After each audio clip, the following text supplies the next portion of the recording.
Bonjour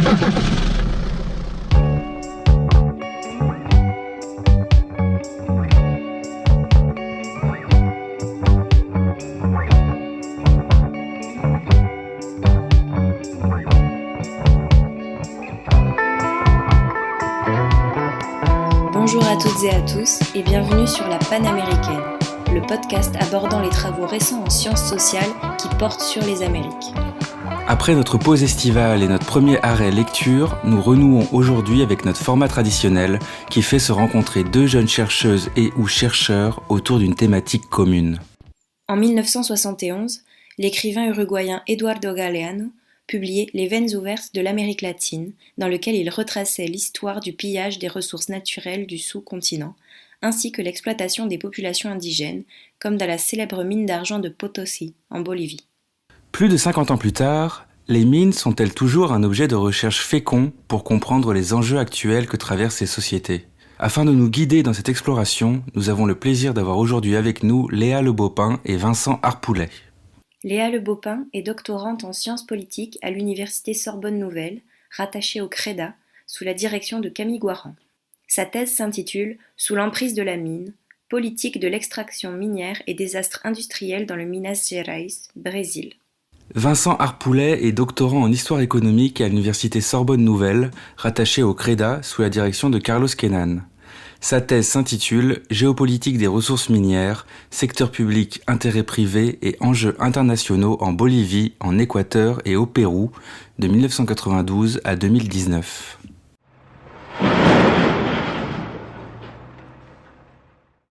Alors pour commencer, est-ce que vous pourriez revenir sur le cheminement qui vous a mené à votre sujet de thèse, le type d'extractivisme que vous y traitez et la définition que vous en donnez ?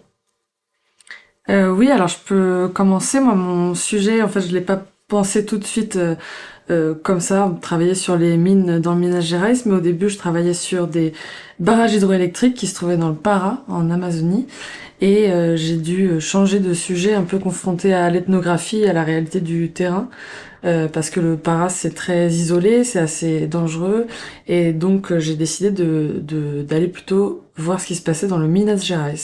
Et quand j'ai commencé mon enquête de terrain, il y avait eu 2 accidents assez désastreux, 2 désastres miniers dans le Minas Gerais, et donc j'ai commencé à travailler sur ces accidents-là.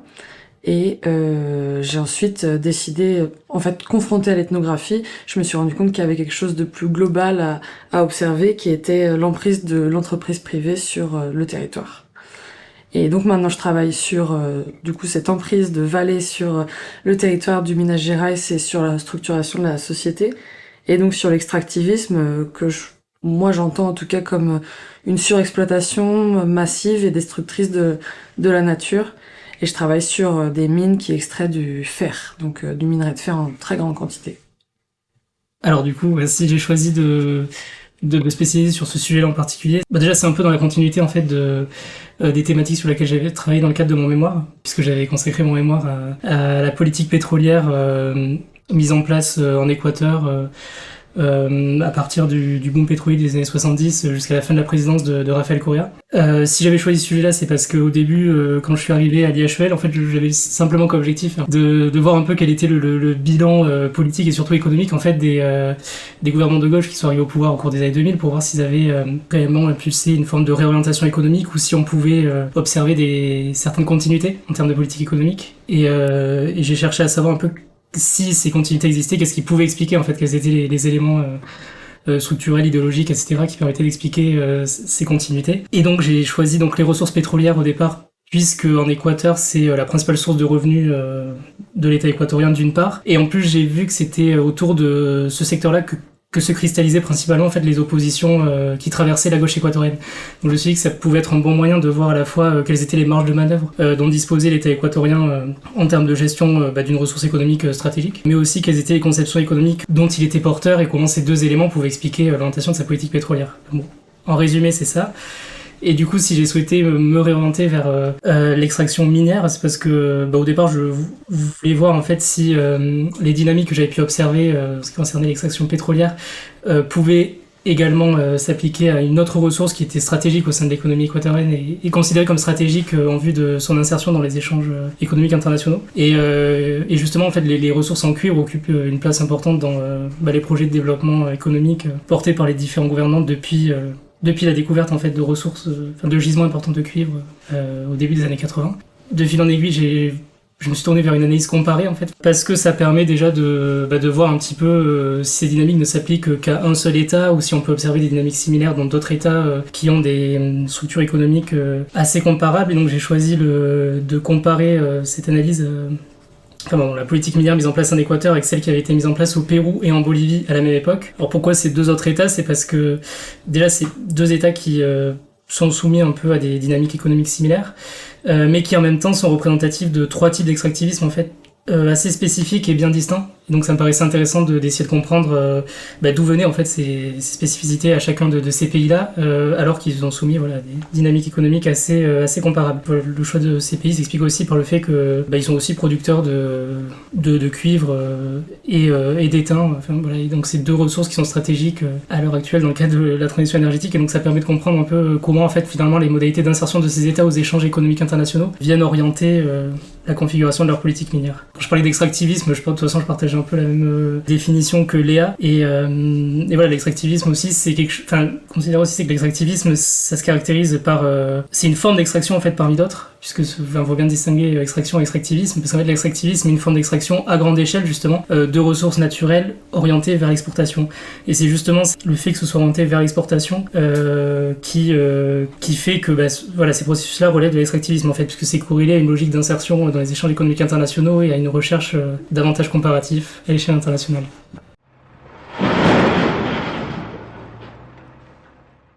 Alors, on voit bien que, donc en écoutant la présentation de vos sujets, donc on voit bien ce qui vous relie, mais aussi que vous avez donc deux façons d'enquêter qui sont très différentes. Alors, est-ce que vous pouvez revenir en fait sur justement l'échelle d'analyse que vous avez chacune choisi de prendre dans votre travail, et donc comment vous procédez dans votre enquête au niveau méthodologique, et revenir aussi sur comment est-ce qu'on peut récolter des informations, des sources pour renseigner justement ce qui se passe dans une entreprise qu'on peut imaginer multinationale, donc de l'extraction minière. Est-ce que c'est difficile ou pas de récolter ces informations? Par exemple, toi, donc Vincent, si tu pouvais revenir là-dessus. Oui, du coup la perspective que j'adopte, c'est plus une perspective macro, c'est-à-dire que j'essaie de voir dans quelle mesure en fait les modalités d'insertion de ces trois États aux échanges économiques internationaux viennent orienter la configuration de leur politique minière, et donc viennent orienter finalement la teneur des rapports entre l'État et le secteur privé dans la gestion des ressources minières. Mais du coup, je suis pas forcément sur l'analyse des activités développées par une entreprise dans un territoire spécifique, mais l'idée c'est plus de voir en fait comment les conceptions sur lesquelles reposent les lois qui sont adoptées à l'échelle nationale en vue de déterminer les modalités de gestion des ressources minières peuvent être conditionnées ou limitées ou par des conceptions économiques qui se diffusent à l'échelle internationale. Et donc moi, contrairement à toi Vincent, j'adopte une perspective vraiment très micro-sociologique, et donc pour saisir l'emprise, la domination de l'entreprise multinationale sur laquelle je travaille, j'ai choisi de passer par ces marges, et donc de faire de l'ethnographie de long terme pour comprendre ce qui se passait sur la société. Donc j'ai fait beaucoup d'entretiens. En fait, le territoire sur lequel je travaille, le Minas Gerais, c'est là où est née où a grandi l'entreprise qui était auparavant publique, donc qui s'appelle Vale. Et donc j'ai pu faire, en fait, tout le monde a travaillé ou a des liens ou avait des liens avec cette grande entreprise multinationale. En tout cas, tout le monde la connaît et tout le monde a un avis à se faire dessus. Donc il y avait énormément de données là-dessus. Donc j'ai fait beaucoup d'entretiens avec des responsables politiques, des responsables locaux ou associatifs, ou des organisations, des ONG. J'ai fait aussi beaucoup d'observations sur les lieux des désastres, donc à Mariana et à Brumadinho, mais aussi dans les ports d'exportation, donc à Victoria, près de la mer.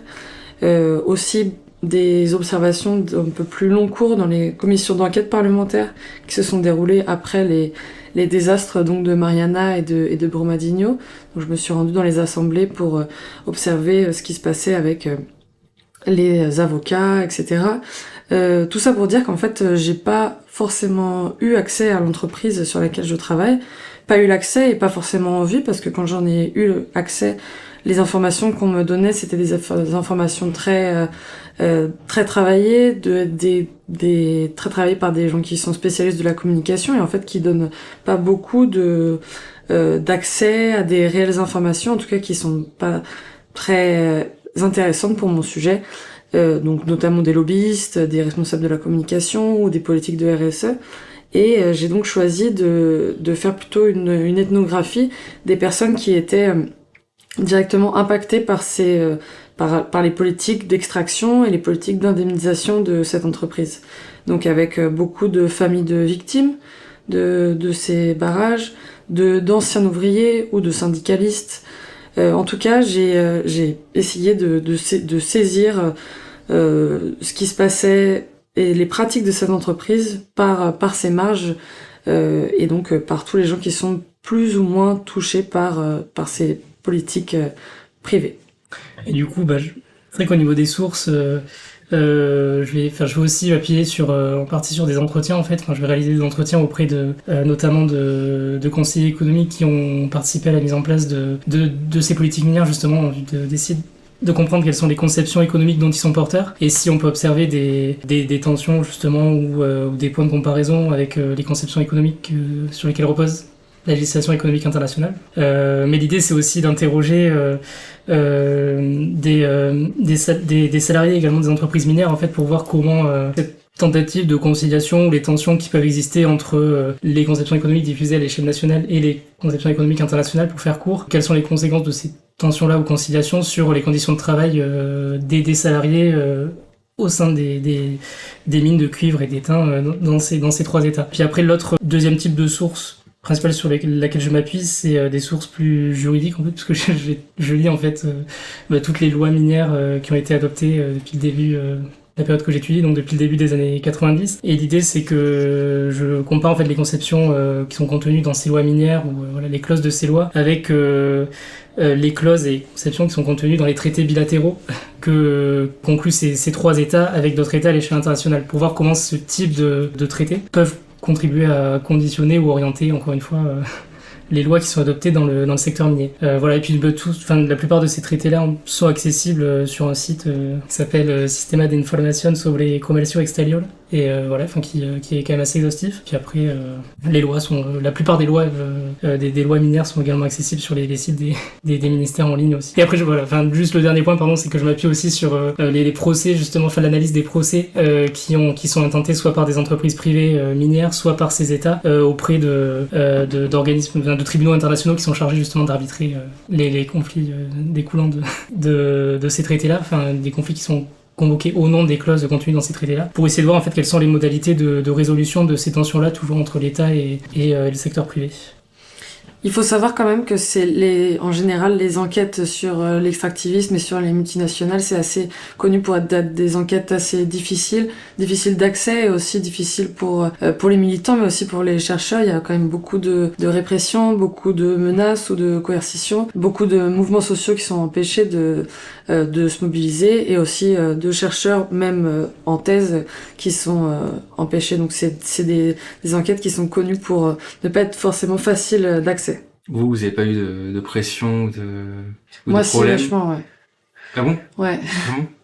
Ouais, j'étais pas mal suivie par les gens de la boîte, j'ai eu pas mal de menaces. C'était pas très cool.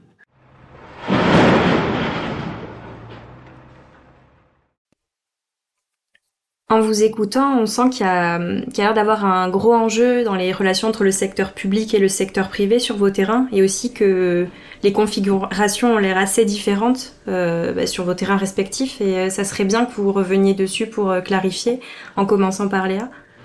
Ouais, sur mon terrain et au Brésil, il y a vraiment une question importante de flou et de brouillage des frontières entre le secteur public et le secteur privé.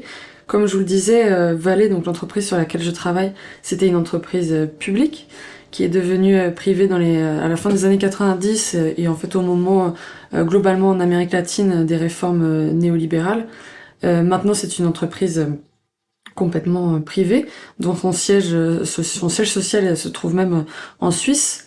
Et donc pour revenir un petit peu sur cette histoire, ces histoires de désastre, en fait, l'entreprise a été jugée responsable d'homicide volontaire dans le cas au moins du désastre de Brumadinho. Donc le désastre de Brumadinho, c'est un peu plus de 250 morts en 30 secondes, justement à cause du manque de maintenance et l'entreprise était responsable de la maintenance de ce barrage. Il s'est effondré sur un réfectoire à l'heure du déjeuner, donc il y a eu énormément de morts rapidement, et donc pour plusieurs commissions d'enquête parlementaire, l'entreprise a été jugée responsable volontaire.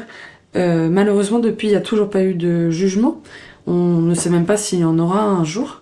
Et les autorités locales, donc que ce soit municipales ou étatiques, ont essayé de donner des amendes environnementales et sociales qui n'ont jamais été payées. Et en fait, l'État brésilien n'arrive pas à faire payer ces amendes et à faire respecter ses capacités régulatrices. Les gouvernements successifs au Brésil et dans le Minas Gerais ont été assez conciliants avec les intérêts de marché. Et c'est un processus qui annihile aussi les conditions de production de la contestation. Donc les gouvernements sont conciliants par plusieurs choses, mais notamment par la co-construction des politiques publiques, donc des mécanismes de fabrique de l'action publique par les députés, mais aussi par les entreprises privées. À savoir que le Valais finance massivement les campagnes électorales, ou en tout cas finançait avant la réforme du code électoral énormément de candidats. Donc dans le Minas Gerais, c'était plus de 80% des candidats qui avaient été financés directement par Valais, ce qui fait qu'en fait il peut y avoir très peu de changements. Sans parler de corruption, il y a au moins des tactiques de cooptation et ce qui aboutit à une résignation politique et à une sorte d'apathie, enfin rien ne se passe puisque tout est assez impossible. Quand je parlais de ce flou public-privé, en fait, il y a aussi beaucoup de financement de politiques publiques qui sont faites directement par l'entreprise, donc elle refuse de payer ses amendes, mais elle va payer à la place le financement, la construction d'un hôpital qui va servir aux locaux sur place, mais cet hôpital sera directement considéré par les gens comme l'hôpital de Valais. Donc il y a aussi une sorte d'appartenance à l'identité minière que essaie de façonner Valais par ses politiques de RSE. C'est pas que ces politiques de RSE, donc de responsabilité sociale des entreprises, ça les dépasse aussi largement parce que c'est des choses que Valais n'est pas du tout obligé de faire, mais a envie de le faire pour justement façonner un petit peu cette identité minière. Si je peux donner un dernier exemple, il y a le musée de l'histoire du Minas Gerais qui est sur la place principale de Belo Horizonte, donc la capitale. Et en fait, ce musée, il est entièrement gratuit et entièrement financé par Valais. Et dans ce musée, il y a énormément de textes qui sont écrits. Il y a une mise en récit de la patrimonialisation de Valais et de l'identité minière sur le territoire, qu'ils essaient d'imbriquer et de rendre tous interdépendants. Bah du coup, c'est vrai qu'au Pérou, on peut constater un peu une logique assez similaire, parce qu'en fait, le Pérou est littéralement représentatif en fait d'une modalité de gestion néolibérale des ressources minières, puisque en tout cas depuis les années 90, depuis l'arrivée au pouvoir de Fujimori, au cours de la présidence de Fujimori, au début de sa présidence, il opère un changement de constitution, et dans cette constitution sont intégrés en fait un certain nombre de principes sur lesquels repose l'idéologie néolibérale. Par exemple, on a une interdiction des nationalisations qui est clairement intégrée, des nationalisations économiques clairement intégrées dans la constitution. Il y a aussi une interdiction de dénoncer en fait les traités bilatéraux d'investissement qui sont conclus justement par le Pérou avec un certain nombre d'États en vue d'octroyer en fait des avantages juridiques à des entreprises privées issues de notre État qui souhaiteraient venir s'installer au Pérou, et donc de leur octroyer un certain nombre d'avantages face aux volontés régulatrices des États, de l'État péruvien en l'occurrence. Et donc tous ces principes-là sont intégrés dans la Constitution, et en parallèle, on a l'adoption d'un ensemble de réformes économiques qui visent à assouplir un peu les horaires de travail, à réguler de manière plus stricte le droit de grève. Enfin, voilà. Et tout au long de cette période, finalement, on observe un renforcement de cette logique. Même au cours de la présidence de Ollanta Humala, qui est arrivé au pouvoir en 2011, avec au départ, il était porteur d'un discours qui visait à opérer une importante réorientation économique. Et finalement, on peut observer que cette réorientation se caractérise par une volonté de conciliation avec le secteur privé plus que de confrontation finalement. Et ça, voilà. Et il adopte un ensemble de lois finalement qui visent à augmenter les impôts en fait portant sur une partie du secteur privé, mais sans finalement secteur privé minier, mais sans remettre en cause un certain nombre d'avantages qui avaient été octroyés par les gouvernements précédents. Mais bon. Globalement, c'est ce qui se passe au Pérou, et ce qui est assez intéressant, c'est que on peut observer une différence fondamentale avec ce qui se passe en Bolivie et en Équateur, puisque au début de cette période, au cours des années 90, dans le cadre du consensus de Washington, notamment de la diffusion de l'idéologie néolibérale au sein du continent latino-américain, on a l'adoption de réformes similaires à celles qu'a pu adopter Fujimori. Puis au cours des années 2000, on a une rupture, une rupture relative, mais une rupture avec cette logique-là, avec l'arrivée au pouvoir de Corée en Équateur et d'Evo Morales en Bolivie, qui affirme dès leur arrivée au pouvoir que la totalité des ressources minières présentes sur le territoire relève de la souveraineté de l'État, ce qui est une différence fondamentale avec ce qui se passe au Pérou, puisqu'au Pérou on a finalement une délégation de la souveraineté de l'État aux entreprises chargées d'exploiter les ressources minières au sein des territoires dans lesquels elles s'installent. Alors que dans ces deux autres États, l'idée c'est que ces ressources relèvent intégralement de la souveraineté de l'État, et que on peut faire appel à des entreprises privées pour exploiter ces ressources, mais suivant des conditions clairement fixées par l'État. Et en fait c'est une délégation finalement temporaire mais pas une délégation de souveraineté. Enfin, c'est juste en fait un octroi temporaire de contrat leur permettant d'exploiter les ressources qui se trouvent sur ces territoires-là. Mais ce qui m'apparaît aussi intéressant, c'est que entre l'Équateur et la Bolivie, on peut aussi observer des logiques assez différentes finalement, puisqu'en Équateur on a une forme d'encadrement par l'État d'une extraction minière à grande échelle finalement, mais toujours orientée vers les mêmes logiques que celles sur lesquelles elle reposait quand c'était géré par le privé auparavant, c'est-à-dire que c'est une logique d'extraction à grande échelle, de ressources orientées vers l'exportation. Voilà, mais la seule différence finalement, c'est qu'il y a des mécanismes fiscaux qui sont mis en place pour réorienter la majorité des revenus issus de ces activités vers l'État. Mais ça reste le même type de logique. Alors qu'en Bolivie, au départ, même si on peut observer c'est un renforcement de cette logique-là aussi. Il y a une volonté en fait du gouvernement bolivien de s'imposer à l'échelle internationale comme le défenseur finalement des droits des différentes populations indigènes à l'échelle internationale. Et donc ce qui fait qu'il y a aussi dans ce cadre-là, l'insertion internationale est pensée comme un moyen de rompre avec la structure primo-exportatrice, et dans cette perspective il y a notamment des accords qui sont conclus. Par exemple un accord entre l'université publique autonome de Potosí et l'université technique de Freiberg en Allemagne, pour former en fait les populations locales aux techniques d'extraction minière, et pour leur permettre en fait de se réapproprier ces logiques-là à l'échelle locale et de manière plus artisanale et à petite échelle. Donc on peut voir qu'il y a deux dynamiques d'étatisation qui sont assez distinctes de ce point de vue entre l'Équateur et la Bolivie. Enfin, c'est ce que j'ai pu constater en tout cas au début de la recherche. Et c'est intéressant aussi juste ces différentes logiques entre l'Équateur et la Bolivie d'une part et le Pérou d'autre part. Ça se retrouve aussi dans la manière dont ces États-là cherchent à résoudre les tensions qui peuvent exister avec le secteur privé, puisqu'au Pérou on a notamment en 2006 la création d'un organisme qui vise c'est le système de coordination et de réponse de l'État aux controverses internationales d'investissement. Bon, un nom un peu long, mais un organisme qui vise finalement à chercher une conciliation en fait entre les intérêts du privé et les intérêts de l'État avant d'en arriver à des procès internationaux. Donc c'est-à-dire qu'il faut prévenir ces tensions-là, en essayant de trouver des terrains d'entente entre le privé et l'État. Alors que en Équateur et en Bolivie, il y a des institutions qui sont créées en vue de dénoncer tous ces traités bilatéraux d'investissement, et ça repose plus sur une logique de confrontation en fait, une idée en fait que finalement les intérêts de l'État et du secteur privé sont intrinsèquement opposés. Et c'est intéressant qu'on soit tous les deux à parler de ces grandes dynamiques globales, parce que bien sûr c'est l'extraction de ressources minières dans d'autres continents, ça a aussi été très influencé par la néolibéralisation, surtout en Afrique où il peut y avoir beaucoup de flou entre le public et le privé, ou en Asie du Sud-Est un peu moindre, mais c'est particulièrement saillant et vrai en Amérique latine, et c'est pour ça qu'on parle surtout de l'Amérique latine quand on parle de l'extractivisme. Alors, donc on se rend bien compte, voilà, des différences de politique qui sont suivies entre ces différents États. Mais justement, en fait, quelles seraient les conséquences donc sur le concret, en fait, des conditions de travail de ces différentes politiques qui sont choisies. Au niveau, on peut penser de défense de droits des travailleurs, de grève. Est-ce que les grèves sont autorisées? Est-ce qu'elles arrivent à obtenir certaines avancées? Toi, par exemple, Léa, sur la zone que tu étudies, dans le Minas Gerais, est-ce que tu peux nous dire comment est-ce qu'on peut lutter pour les droits du travail? Oui, on parlait juste avant du brouillage des frontières entre le public et le privé et des réformes néolibérales.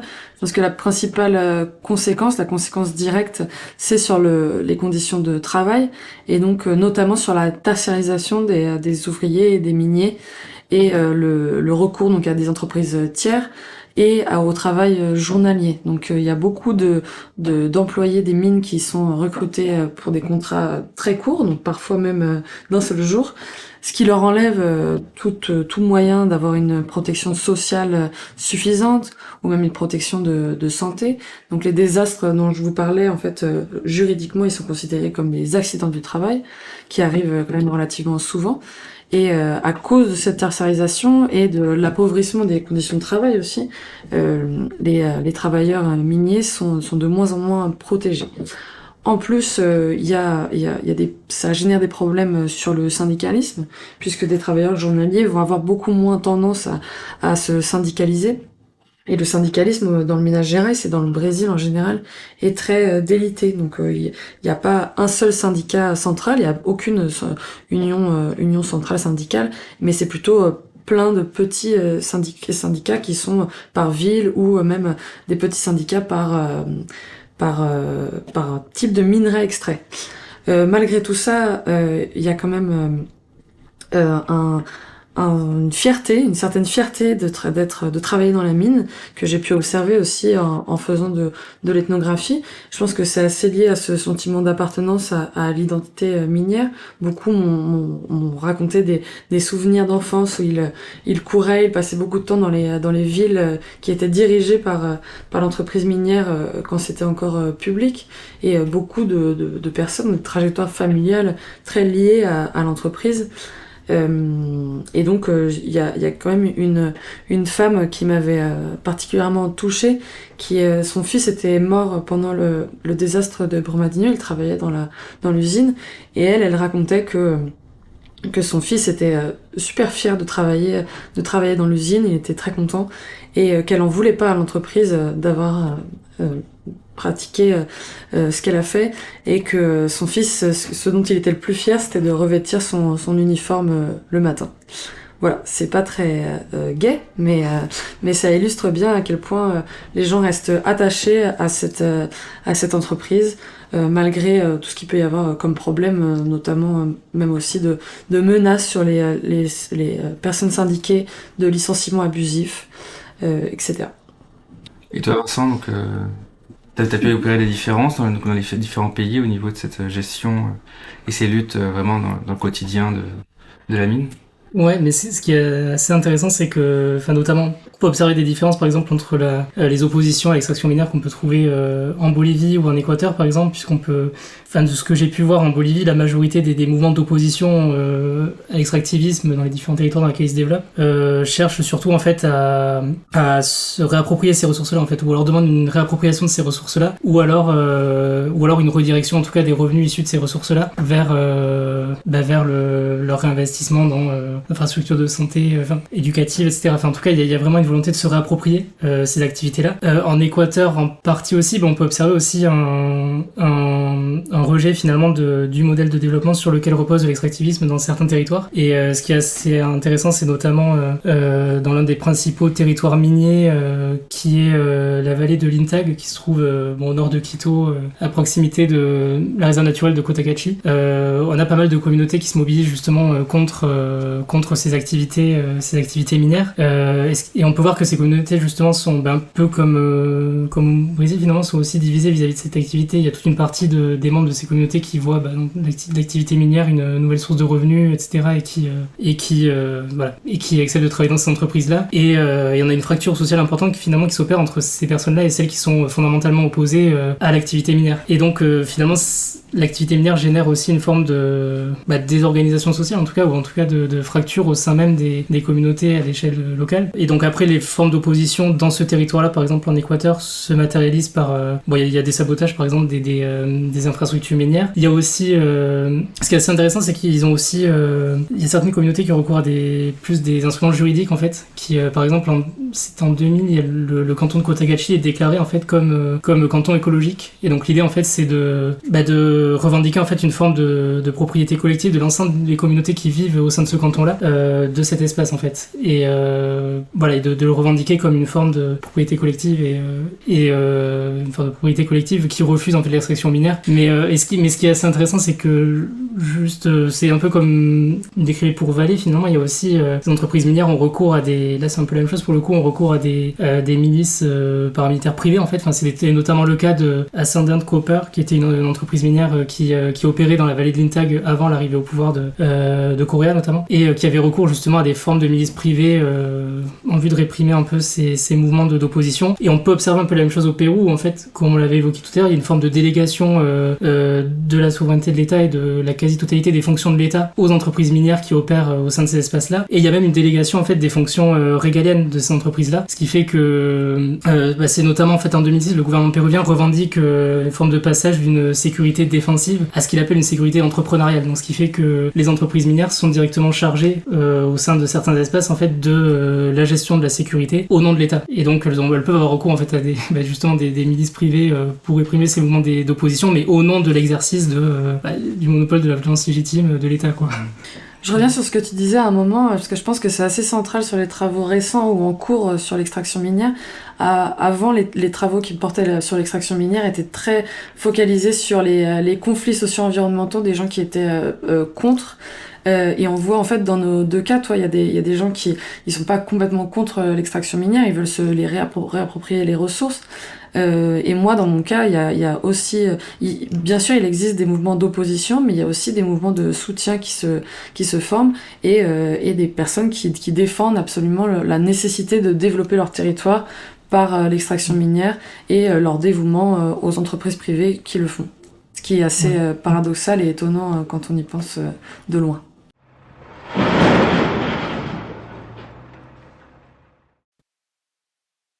Je vais prolonger un peu la question précédente, mais est-ce que vous pourriez préciser un peu les conséquences que ça a sur la vie sociale des populations? Et je me demandais s'il y avait des politiques de compensation quand il y a des dégâts pareils, ou même rien que pour le fait que ça ait autant d'impact sur la vie des gens.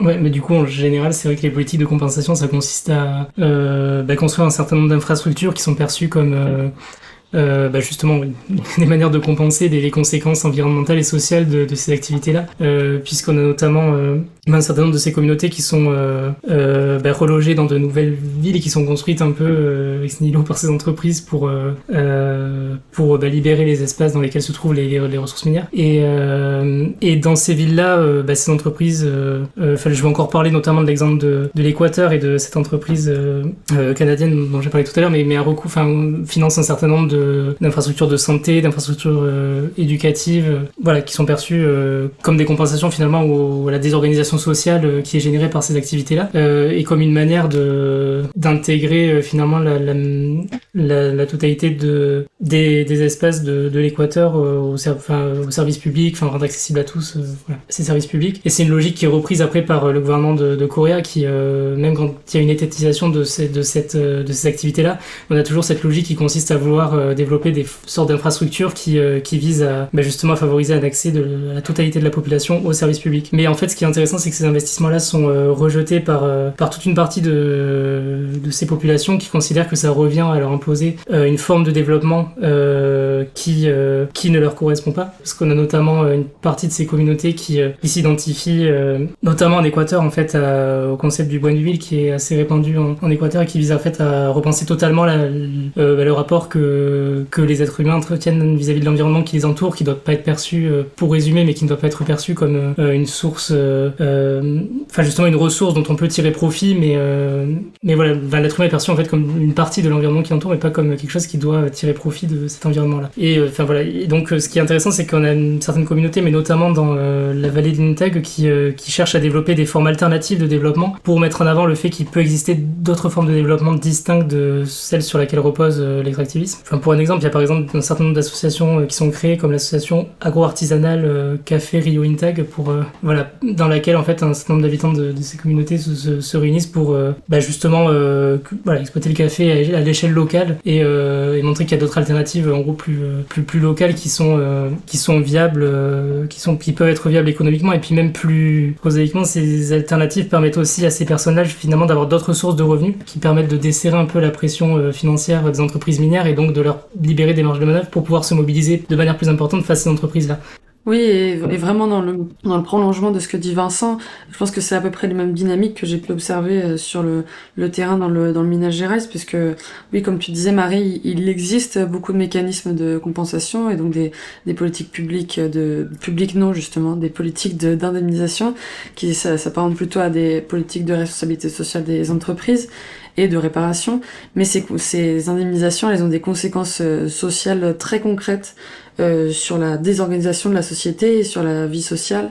Je pourrais vous parler d'un cas assez précis du quartier qui s'appelle Parque da Cachoeira, qui est un des quartiers qui a été le plus impacté par la rupture du barrage à Brumadinho. Et beaucoup des personnes qui habitaient dans ce quartier se sont vues proposer donc le rachat de leur maison par Vale.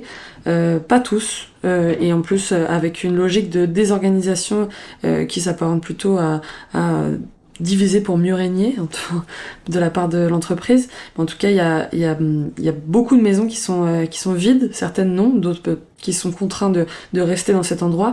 Mais ce qui est assez impressionnant dans ce quartier, c'est vraiment le silence, puisqu'il y a quand même beaucoup de gens qui ont dû partir, et il y a beaucoup moins de vie finalement dans ce quartier qui est encore très impacté par les conséquences très concrètes sur le fleuve qui était donc en bas du quartier. Il y a beaucoup de conflits aussi de voisinage, ceux-là ont été privilégiés par l'entreprise, d'autres non, et des politiques qui sont entièrement gérées par l'entreprise. Donc l'entreprise a créé une crèche, et avant en fait le nom de ce quartier s'appelle le parc de la Cascade, parce qu'ils avaient une cascade en bas qui a été complètement détruite par la rupture du barrage, et ce parc avec la petite cascade et le lac où vous pouvez pêcher les gens maintenant a été remplacé par des locaux en préfabriqué, donc construits directement par l'entreprise comme politique d'indemnisation, mais ça a complètement désorganisé leur façon de vivre et leur façon de mettre les choses en commun. C'est une atmosphère très très étrange dans ce quartier qui pourtant a été entre guillemets indemnisé. Juste à côté, il y a aussi beaucoup de conséquences sur des communautés indigènes, notamment des communautés Patacho, qui se sont vraiment désunies, des familles qui ne se parlent plus du tout à cause de la réception de ces politiques de réparation. Donc certains trouvent que l'argent a été mal utilisé, pas bien utilisé, il y a beaucoup de jalousie, et finalement ce qui a été intéressant pour moi dans mon enquête de terrain, ça a été que beaucoup des entretiens, finalement ça a été écouter des commérages de quartier et des commérages de voisins. Donc j'ai passé beaucoup de temps avec des femmes qui pestaient sur leurs voisines, qui se sont acheté une voiture avec les politiques d'indemnisation parce que elles n'avaient pas vraiment besoin, et elles n'étaient pas dans le besoin, et de toute façon elles n'ont pas été vraiment victimes. Voilà, ça dit beaucoup d'à quel point les politiques d'indemnisation, ça a vraiment un pouvoir de désorganisation et de déstructuration de la vie sociale.